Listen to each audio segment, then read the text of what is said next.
पंढरपूर तुम्ही सांगितलं आम्हाला मान्य आहे, पण पंढरपूर मध्ये नेमकं असं काय आहे? ते म्हणले ते पंढरपूर असं आहे. ऐका पंढरीचे महिमान, ऐका पंढरीचे महिमान, ऐका पंढरीचे महिमान, ऐका पंढरीचे महिमान, लावले गुरुचे प्रमाण, लावले गुरुचे प्रमाण, लावले गुरुचे प्रमाण, गुरुचे प्रमाण, गुण आणि पाठाण, गुण आणि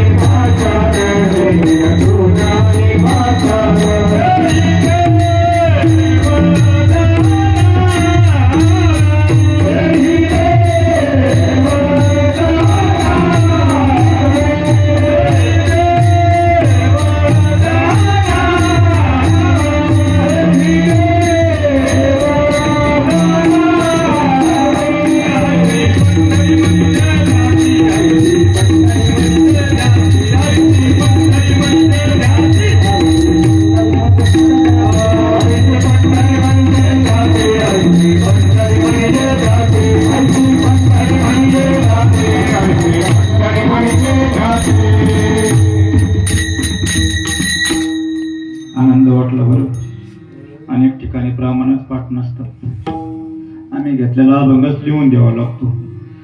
पण ह्याच्यासाठी वारकरी असावं. हे वारकऱ्याशिवाय नाही चालत दादा. नवी हा एक याचा खेळ म्हणून मिळ जमविला. सुंदर अगदी सत्संग. आणि म्हणजे मला भीती वाटते की मी पडल का काय पक्वतानी. इतकं दंड कार्यक्रम चालला, गोड पण वाटायला लागला, छान वाटलं. असं ते म्हटले ऐका पंढरी, ऐका पंढरीचे महिमा, तेथील तृण आणि पाषाण, तेथील दगड माती खडा बीट झाड झुडप वृक्ष वेली सगळं देव समजा, देव समजा. महाराज आम्ही पंढरपूर पर्यंत गेलो, पण आम्ही थोडे वयस्कर आहोत हो. आम्हाला चंद्रभागेचं स्नान शक्य होत नाही. तिथं थंडी वाजते ना, मग आम्हाला ते शक्य होणार नाही. तो कोबराय म्हटले नका ना घेऊ, तर चंद्रभागेचं स्नान नका करू, गरज लागणार नाही त्याची. मग ते म्हटले